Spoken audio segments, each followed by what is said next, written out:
Hi. Have you ever inherited something from a family member and then were disappointed? Or, better than you thought? Oh, hi, I'm Diane, your host of Epic Conversations. And we are back again with Bryan Nutman. And Bryan has a revelation on inheritance that you're going to enjoy. And thanks for tuning in. And thank you for inviting me again. Oh, well, thank you for coming back. Oh, that's awesome. I enjoy having you and listening to all your testimonies. And you have a powerful revelation of inheritance. Mm-hmm. Would you tell us about, what is this? Well, really, I think, again, provision and inheritance are tied to a level, but provision is normally a thing that you work into. Inheritance is something that you receive that's cost you nothing, but it's actually cost the other person a lot. I was going to say, it had to cost somebody something. Correct. Okay. And I think that's the beauty of inheritance. And again, you can go take it straight back to scripture of, Jesus paid for everything. But actually we get to receive everything. And to me, even that part of inheritance is huge, is that, again, it costs the Father and it costs Jesus absolutely everything. But what we receive through his death on the cross and his resurrection and what he's paid for, we get to receive in a way that is actually, we just accept it and say thank you. And for me, this was just a very early part of the journey that I was on, because also it's about sonship and daughtership. Mm-hmm. And that's the key element on this, is if you don't understand your position as a son and a daughter, then it's very difficult then to understand true inheritance. Oh, tell us more then. That's a good... Yeah. Well, again, with inheritance, as we know, when our parents or that go to be with the Lord, they would inevitably leave something behind, but actually they've worked for that for all their lives. Whether you get given a house or jewelry, it's something that they've worked for all of their lives. They've worked hard for, but yet at that point there is a element of releasing that to you that actually didn't cost you a penny. And then you have to receive it. Correct. And this, again, I think receiving the inheritance with a heart of receipt is so important, because, again, you can't give away what you haven't received. That's true. And so for me, being able to receive something with a heart of thankfulness and gratitude is huge. And there's two areas that I would love to share on today. Was my first year within the Charis Bible College. I was a businessman. The industry that I was in was very hard-nosed, very aggressive, and unfortunately it had turned me into a situation where if somebody gave me something, there was always an element of something attached to it.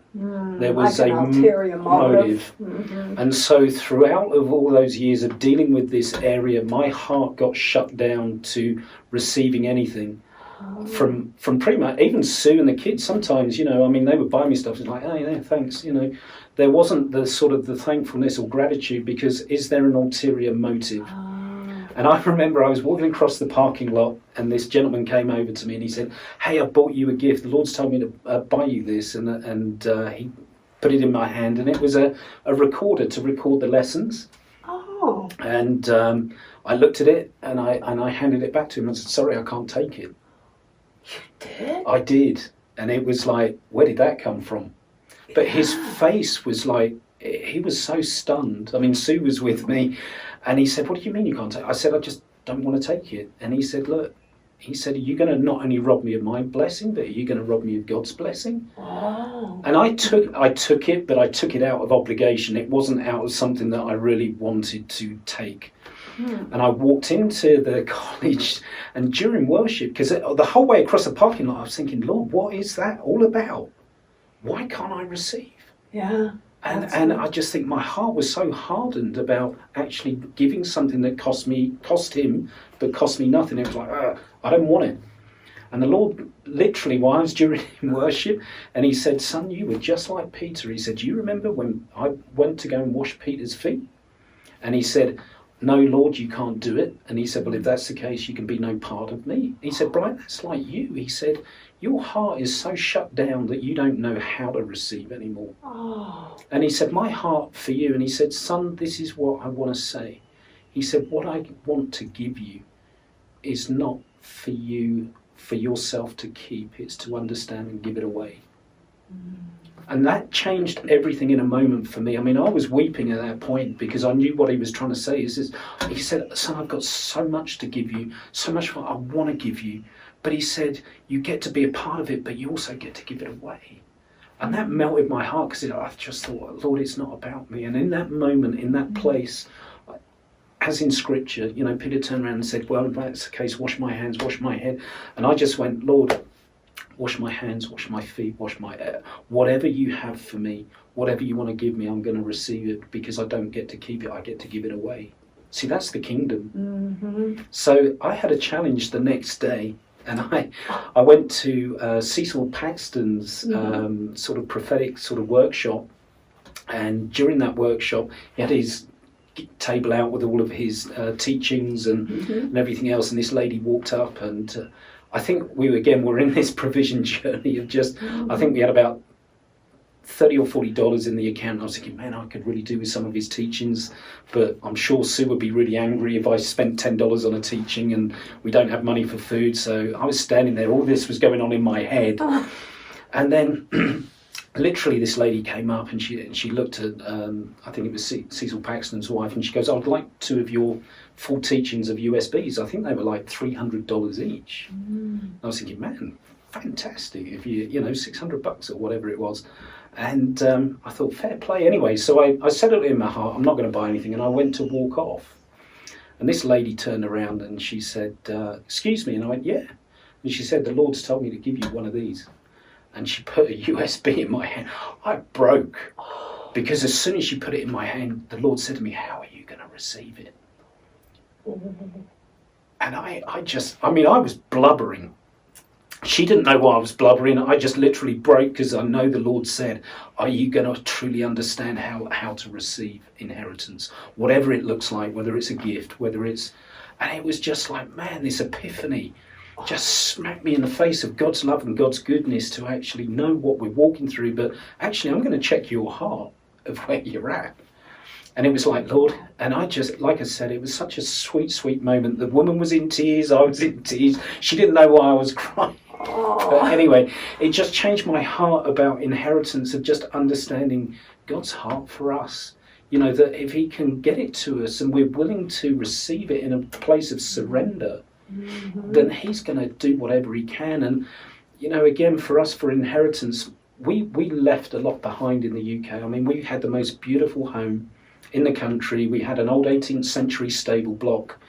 I mean, it was gorgeous. We obviously, you know, had to let it go. We walked here and we had nothing, or what we deemed was nothing. And we walked through that. But I never took my eyes off a scripture for 10 years. And that was Mark 10:29. And he basically, as you know, it says, if you've given up houses and land and brothers and sisters for the sake of the gospel, that you'll receive 100-fold in this lifetime and the next. And I keep on saying, Lord, without persecutions, it would be nice. I know. You get the persecution part. Yeah, I'm trying to leave that out. But for me and this is what I'm saying about prophetic words in scriptures. That was a declaration that God made thousands of years ago.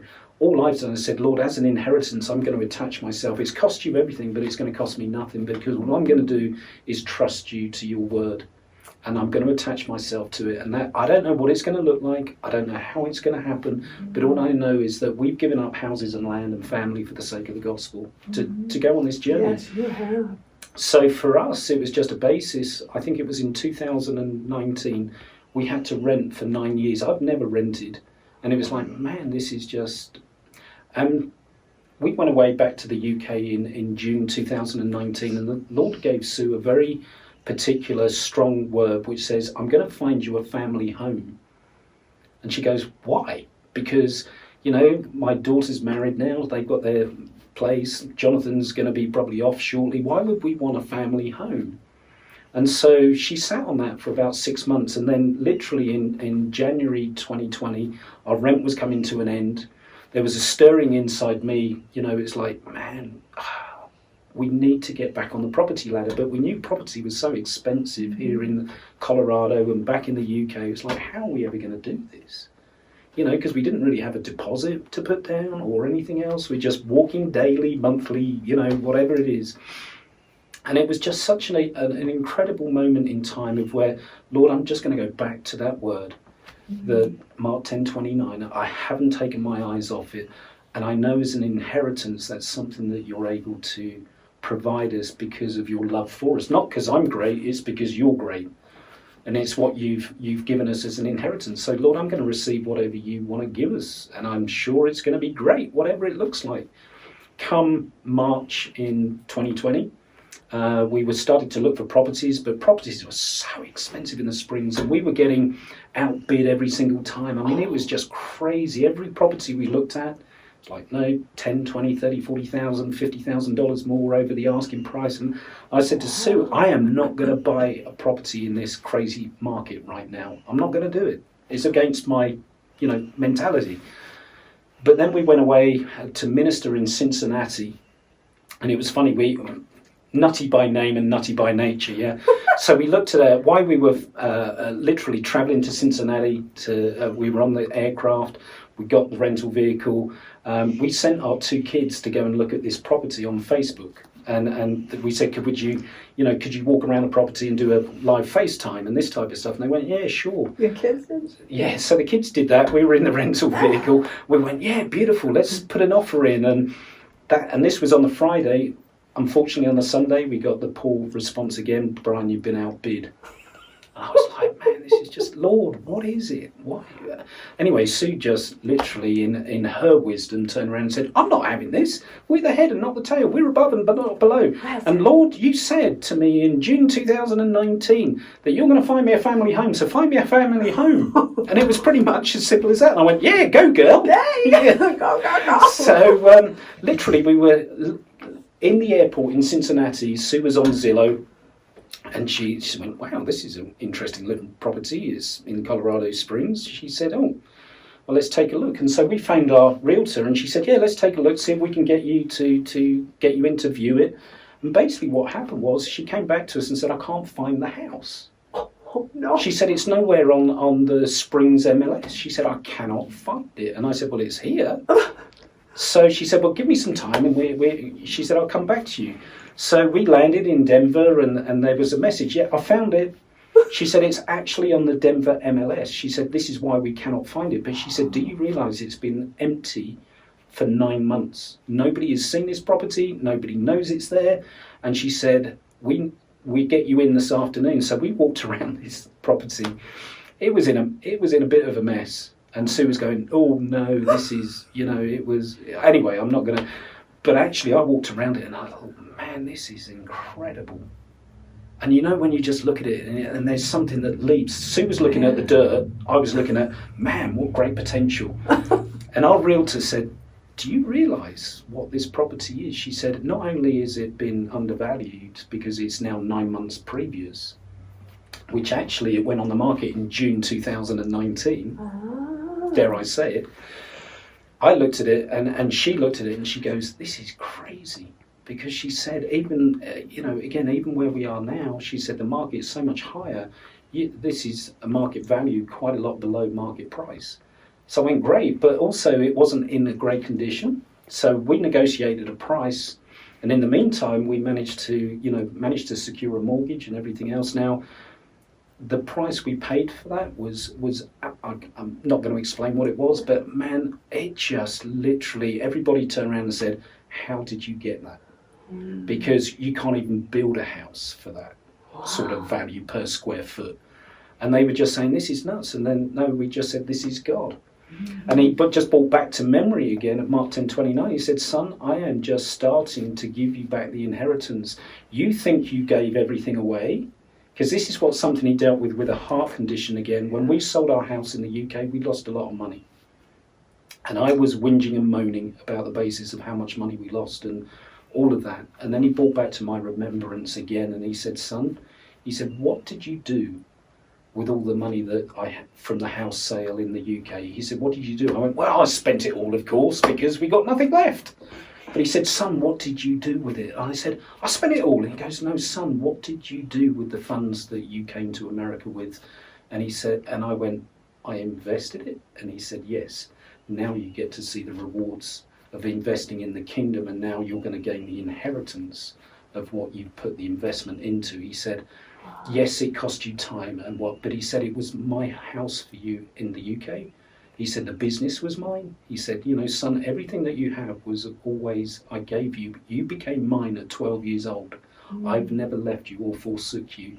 You may have lived like an idiot for 26 years, but I had always will be there for you. And he said, this is just a part of the inheritance now I get to release back to you for the journey that you're on.